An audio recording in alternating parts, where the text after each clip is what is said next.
Bonjour Isabelle. Bonjour Thierry. Quel plaisir de vous retrouver et puis de nous intéresser à un sujet majeur, capital pour les années à venir. On va parler des abeilles et puis, je l'ai dit, ça va souvent ensemble, du miel. Ça va généralement bien ensemble. Je crois qu'hier, c'était la journée internationale des abeilles. Alors, qu'est-ce qui se passe avec ce miel? La demande est forte, mais le miel est de moins bonne qualité. Qu'est-ce qui se passe exactement? C'est exactement ça. C'est-à-dire qu'en fait, ce qu'il faut savoir, c'est que les 3/4 du miel que nous consommons provient de l'étranger. Pourquoi? Parce qu'en 20 ans, à peu près, environ 20 ans, eh bien, entre les pesticides, le frelon asiatique et le dérèglement climatique, la production française a littéralement chuté. Nous sommes passés de 32 000 tonnes en 1995 à 9 000 tonnes en 2017. Donc, ça vient de l'étranger. Or, nous, consommateurs, de quelle information disposons-nous? Bien, très peu de choses. Cette information est très pauvre. On va trouver sur les pots soit miel de France, soit pays de l'Union européenne ou hors pays de l'Union européenne. Or, en fait, ce qu'il faut savoir, c'est qu'en réalité, pour la plupart, ces miels proviennent d'Asie. Et pour beaucoup, selon la répression des fraudes, ils sont frelatés, c'est-à-dire coupés au sucre ou à l'eau. Donc, ce n'est plus véritablement du miel et nous ne le savons pas. Voilà le problème. Ah oui, donc c'est pas très bon pour notre santé. Non, et puis c'est plus vraiment du miel. Le miel, c'est un produit extrêmement noble. Alors, ça pourrait s'arranger. Pourquoi? Parce que cette semaine, à partir de demain, sera discutée à l'Assemblée la loi sur l'alimentation et l'agriculture. Et dans ce projet de loi, il y a un amendement déposé par un député qui s'appelle Mathieu Orphelin, qui devrait renforcer l'information du consommateur. On va l'écouter puisque nous l'avons rencontré et nous avons également recueilli le point de vue du porte-parole de l'Union nationale des apiculteurs français.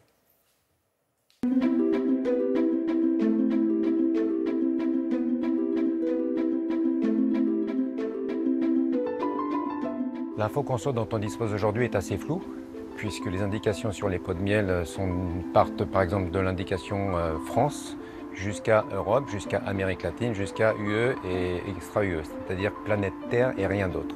À partir du moment où vous avez un miel qui est étiqueté du style mise en pot en France, clairement c'est un miel qui a une grande chance de ne pas avoir été produit en France, autrement ça serait indiqué. Le gage de qualité des miels français, c'est simplement la réglementation qui interdit les rajouts de sucre dans les miels et l'utilisation d'antibiotiques dans les ruches. Le consommateur disposera sur l'étiquette du pot de miel de la liste de tous les pays d'où provient le miel. Par exemple, si c'est un mélange de miel de Chine et de Hongrie, il y aura les deux pays, Chine et Hongrie, indiqués clairement sur l'étiquette, ce qui n'est pas le cas pour l'instant. Bien sûr, ce n'est pas suffisant pour qu'il n'y ait plus quelques fraudes, comme on a aujourd'hui, du miel coupé au sucre, qui peut venir de Chine ou d'ailleurs. Mais ça, effectivement, à côté, c'est la répression des fraudes qui fera et qui amplifiera ces contrôles.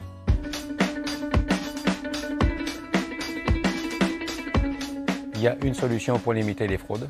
Il faudrait revenir à une production comme on avait il y a 20 ans en France, c'est-à-dire 30 000 tonnes de miel. Et pour ce faire, il faut absolument et impérativement, parce que là on est dans l'urgence, redonner un environnement acceptable et sain à l'ensemble des pollinisateurs et en particulier à nos abeilles. Il y a différents leviers, il y en a deux principaux, c'est pression chimique, c'est-à-dire pesticides. Deuxième solution, c'est réintroduire l'agroécologie, c'est-à-dire redonner une alimentation suffisante et variée tout au long de la saison pour nos abeilles. Les consommateurs ont besoin et ont envie, je crois, de savoir la qualité des produits qu'ils consomment. Il y a beaucoup de demandes aujourd'hui et je crois que le miel est un parfait exemple. Je crois que les Français sont prêts à mettre le prix sur le miel. Ce n'est pas un produit qu'on consomme forcément tous les jours, c'est un produit plaisir.